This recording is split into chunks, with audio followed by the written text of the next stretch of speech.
ನಮಸ್ಕಾರ, ನೀವ್ ನೋಡ್ತಿದ್ದೀರಾ ಅಶ್ವವೇಗ ನ್ಯೂಸ್. ನಾನು ಚಂದನ. ಈ ಟೈಮ್ ಟ್ರಾವೆಲ್ ಬಗ್ಗೆ ನೀವು ಸಿನಿಮಾಗಳಲ್ಲಿ ನೋಡಿರ್ತೀರಾ, ಹಾಗೆ ಈ ಸೈನ್ಸ್ ಫಿಕ್ಷನ್ ಬುಕ್ಸ್ ಗಳಲ್ಲಿ ಕೇಳಿರ್ತೀರಾ, ಓದಿರ್ತೀರಾ. ಹಾಗೆ ಈ ಟೈಮ್ ಟ್ರಾವೆಲ್ ಬಗ್ಗೆನೆ ಒಂದಷ್ಟು ಸಿನಿಮಾಗಳು ಕೂಡ ಬಂದಿದಾವೆ. ಅದ್ರಲ್ಲೂ ಕೂಡ ಈ ಥ್ರಿಲ್ಲರ್ ಸಿನಿಮಾಗಳನ್ನ, ಈ ಸಬ್ಜೆಕ್ಟ್ ಗಳನ್ನ ನಾವು ನೋಡಿ ಕೇಳಿ ತಿಳ್ಕೊಂಡಿದೀವಿ.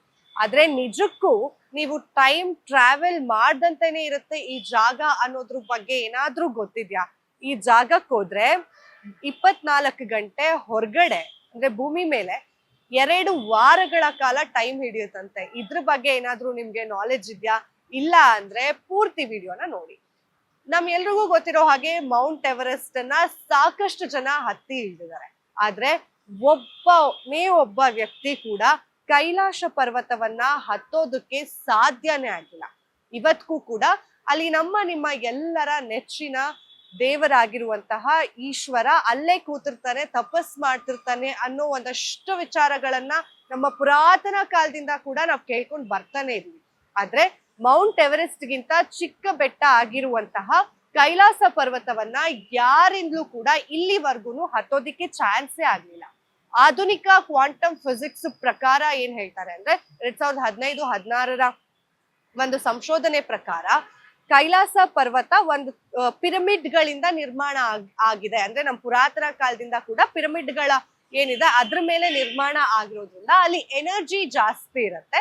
ಅಂಡ್ ಆ ಎನರ್ಜಿನ ಮನುಷ್ಯನ್ಗೆ ತಗೊಳೋದಿಕ್ ಆಗೋದಿಲ್ಲ, ಹಾಗಾಗಿ ಅಲ್ಲಿ ಹತ್ತೋದಕ್ಕೆ ಆಗೋದಿಲ್ಲ ಅಂತ ಕೂಡ ಕೇಳ್ಪಟ್ಟಿದೀವಿ.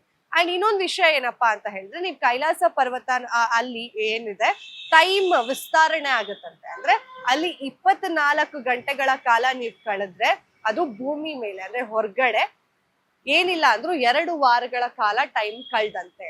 ಅಂಡ್ ಯಾರೆಲ್ಲ ಕೈಲಾಸ ಪರ್ವತ ಹತ್ತಕ್ ಹೋಗ್ತಾರೆ ಅವರು ಅದನ್ನ ಹತ್ತದೇ ವಾಪಸ್ ಬಂದಿರೋಂತ ವಿಚಾರಗಳನ್ನ ಕೂಡ ನಾವು ಕೇಳಿದೀವಿ. ಅಂಡ್ ಇನ್ನೊಂದು ವಿಷಯ ಏನಪ್ಪಾ ಅಂದ್ರೆ ಅಲ್ಲಿ ತುಂಬಾ ವೇಗವಾಗಿ ನಮ್ಮ ಕೂದಲು ಹಾಗೆ ಉಗುರುಗಳು ಬೆಳೀತಾ ಹೋಗುತ್ತೆ, ನಮಗ್ ವಯಸ್ಸಾಗ್ತಾ ಹೋಗುತ್ತೆ ಅನ್ನೋ ಒಂದು ಸಂಶೋಧನೆಯಲ್ಲಿ ಕೂಡ ಹೊರಗಡೆ ಬಹಿರಂಗ ಆಗಿರುವಂತದ್ದು.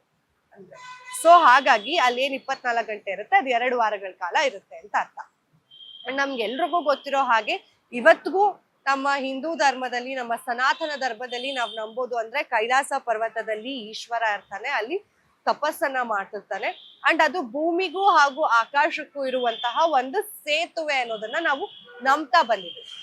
ಯಾರೆಲ್ಲ ಈಗಾಗ್ಲೇ ಕೈಲಾಸ ಪರ್ವತನ ಹತ್ತೋದಕ್ಕೆ ಟ್ರೈ ಮಾಡಿದ್ದಾರೆ ಅವರು ಕೂಡ ಇದ್ರ ಹತ್ತೋದಿಕ್ಕೆ ಆಗೋದಿಲ್ಲ, ಅಲ್ಲಿ ಏನೋ ಒಂದು ರೀತಿಯಾದಂತಹ ಎನರ್ಜಿಗಳನ್ನ ನಾವು ಅನುಭವಿಸ್ಬೋದು ಅಂತ ಕೂಡ ಹೇಳ್ತಾ ಇದ್ದಾರೆ. ಅಂಡ್ ಈ ಕೈಲಾಸ ಪರ್ವತ ಸೃಷ್ಟಿ ಆಗಿರೋದೇ ಚಿಕ್ಕ ಚಿಕ್ಕ ಪಿರಮಿಡ್ಗಳಿಂದ, 100 ಪಿರಮಿಡ್ಗಳು ಸೇರಿವೆ ಅಲ್ಲಿ ಅಂತ ಕೂಡ ಹೇಳಲಾಗತ್ತೆ. ಮತ್ತಷ್ಟು ಅಪ್ಡೇಟ್ಸ್ ಬೇಕು ಅಂದ್ರೆ ಫಾಲೋ ಮಾಡಿ ಅಶ್ವವೇಗ ನ್ಯೂಸ್.